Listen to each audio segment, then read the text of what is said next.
This is Mountaintop History, a podcast produced by the Thomas Jefferson Foundation at Monticello. Mountaintop History brings forward meaningful stories from this historic home and plantation, from the past and from the present. My name is Kyle Chattelton. And I'm Olivia Brown. Thank you for joining us. We hope you'll learn something new. On a winter's day in 1773, at the urging of his wife Martha, Thomas Jefferson attended the estate auction of John Fleming's in Cumberland County, Virginia, 50 miles from their home at Monticello. Martha Jefferson was, quote, very desirous to get a favorite housewoman of the name of Ursula.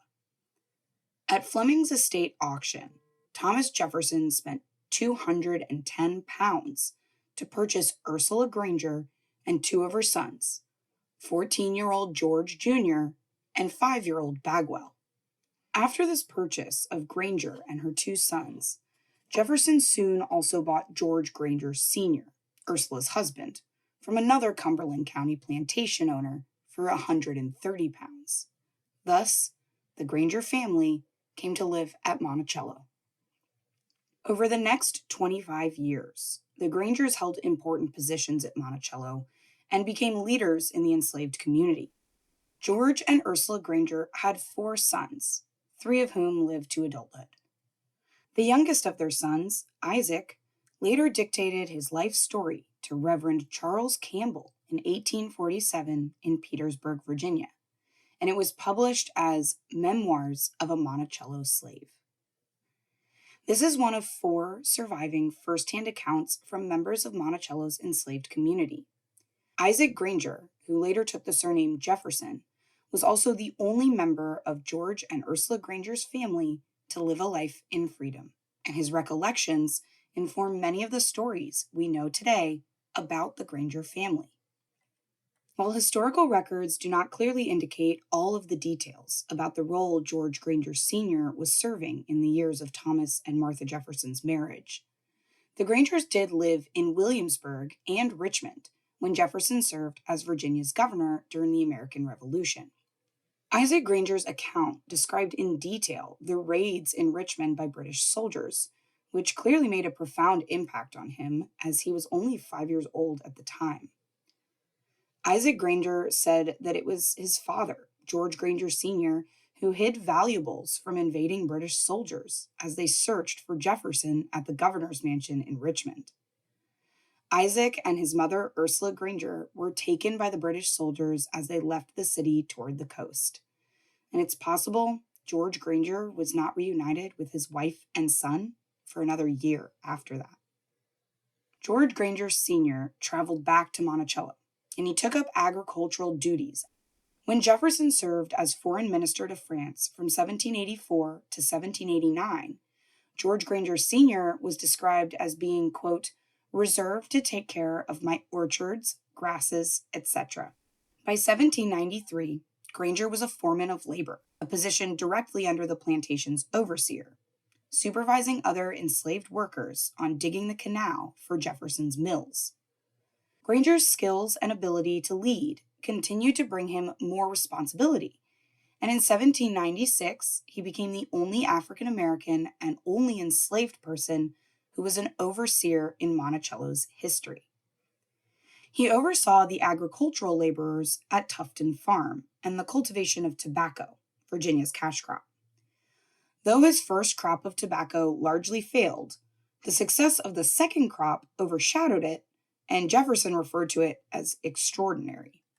George Granger's nearly 3-year tenure as Monticello overseer coincided with Jefferson's return to public life when he was elected vice president in 1796, taking Jefferson to Philadelphia and leaving the southern part of the Monticello plantation in the capable hands of Granger. His position as an overseer was quite likely a difficult one. Not only was George Granger forced to answer to his enslaver, Thomas Jefferson, for his crop yields and profits, he was also put into a position of power over other members of the enslaved community, including his family and friends. He was expected to maintain order among those he oversaw, which could have included meting out both privileges and punishments. While Thomas Mann Randolph once described Granger's management style as, quote, insubordination, it was in contrast to the particularly cruel overseer on the Shadwell farm, a free white man named William Page. Yet Randolph also once referred to Granger as, quote, steady and industrious. Jefferson told Randolph to support Granger and moderate Page, providing evidence that, on paper at least, Thomas Jefferson preferred George Granger's approach to leadership. While George Granger Sr. was influential in the agricultural production at Monticello, his wife Ursula played an important role in the home. Not only working in the smokehouse and washhouse on Mulberry Row, Ursula Granger also cooked in the kitchen located underneath Monticello's South Pavilion.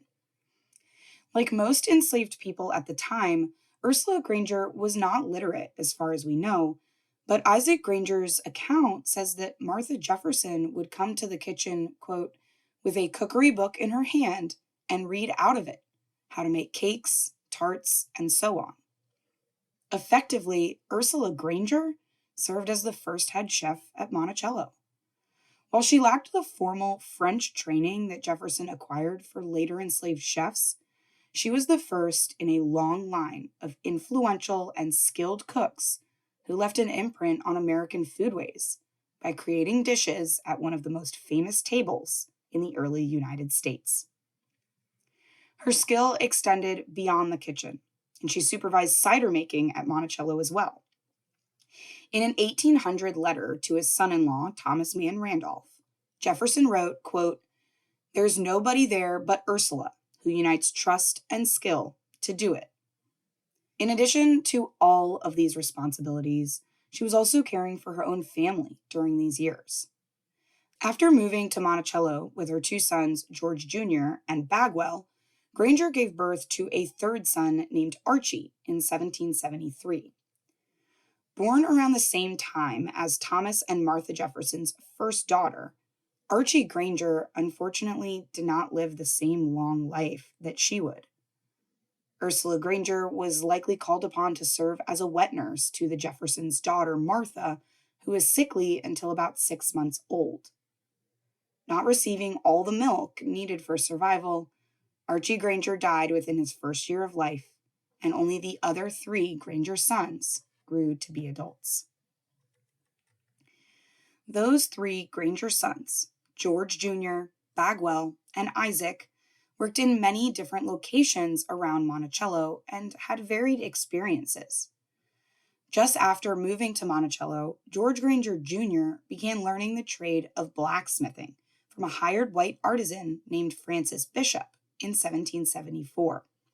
Bishop ran the blacksmith shop at Shadwell and trained enslaved men in the trade until he left in 1776, when Granger and another enslaved man named Barnaby were put in charge, running the shop for another 5 years until the arrival of William Orr in 1781.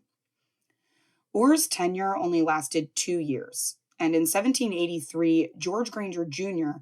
began another span of running the blacksmith shop, this time for approximately 15 more years.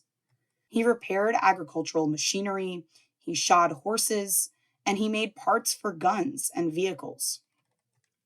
Granger also became the manager of the nailery when Jefferson began an enterprise in nail-making in 1794.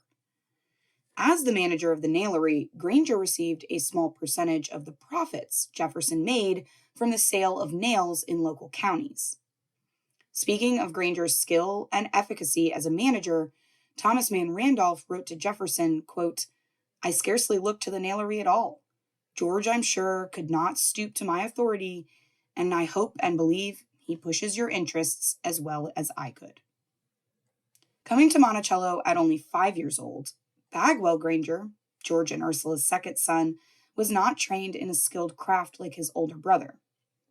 Bagwell Granger primarily worked as an agricultural laborer, first at Shadwell and later at Tufton Farm. Bagwell Granger and his wife Minerva eventually had 9 children, including a daughter, Ursula, named for his mother, who later trained in French pastry making and married Monticello's principal enslaved gardener, Wormley Hughes. Bagwell and Minerva Granger cultivated a small garden next to their home, and records indicate that they would bring produce like squash and cucumbers to the Monticello home on Sundays to sell to Jefferson and his daughter's family, the Randolphs.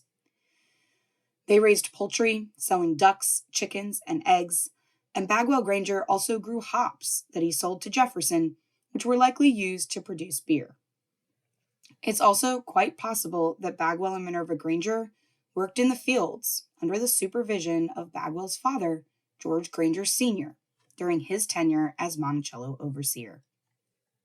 It was the youngest Granger's son, Isaac, who was born in 1775, whose life we know the most about due to the memoir he left behind. Isaac Granger worked in the nailery, blacksmith shop, and learned the trade of tinsmithing. He was probably trained by his older brother, George Granger Jr., in the art of forging iron, but in the 1790s, Jefferson took Isaac Granger to Philadelphia to learn tinsmithing from a Quaker man in the city. While Isaac Granger's memoirs do not indicate any knowledge of anti-slavery laws or abolitionist rhetoric at the time, he was living in Philadelphia, which was a hotbed for abolitionist ideas. The tinsmith who trained him was a Quaker man who could have also possibly held anti-slavery views. While there were Quaker slaveholders, enslaving people was against the religious doctrine, and Isaac Granger could have been exposed to abolitionist viewpoints while in Philadelphia. While there, he learned to cut and solder tin, mastering making items like tin cups and lining copperwares. When he returned to Monticello, he operated a tinsmith shop that was unfortunately short-lived, and after its failure, he resumed working as a blacksmith and a nailmaker. In late 1799 and early 1800, tragedy befell the entire Granger family. Within a short amount of time, George Granger Sr., his wife Ursula, and their son George Jr. all died. George Granger Jr. was the first of the family to become ill in 1798, and Jefferson paid $10 for him to be seen by a doctor. At some point, George Sr. and Ursula Granger both sought out traditional African healing methods from a black man in Buckingham County, and it's possible that George Jr. saw this same person as well.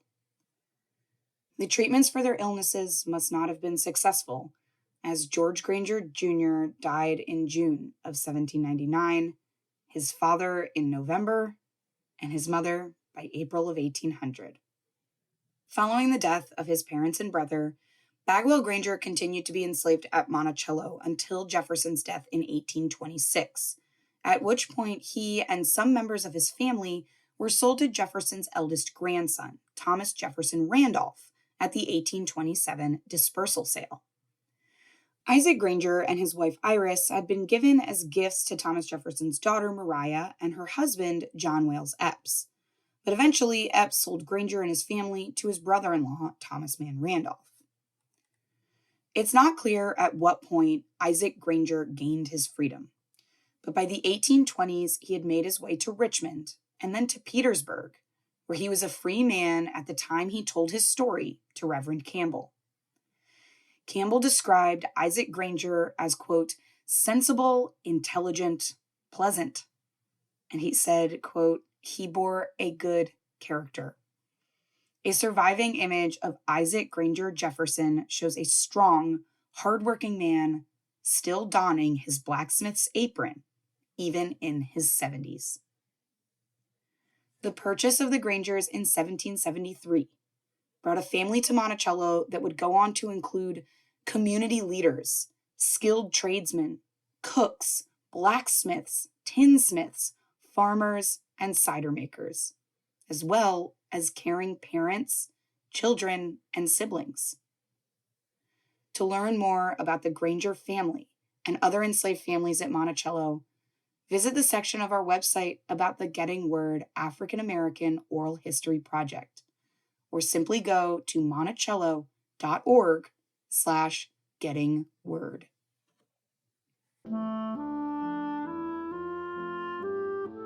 This has been another episode of Mountaintop History, a collaboration podcast between WTJU and the Thomas Jefferson Foundation.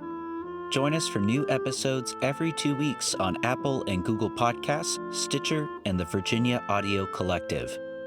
To learn more about Monticello or to plan your next trip, visit us online at monticello.org.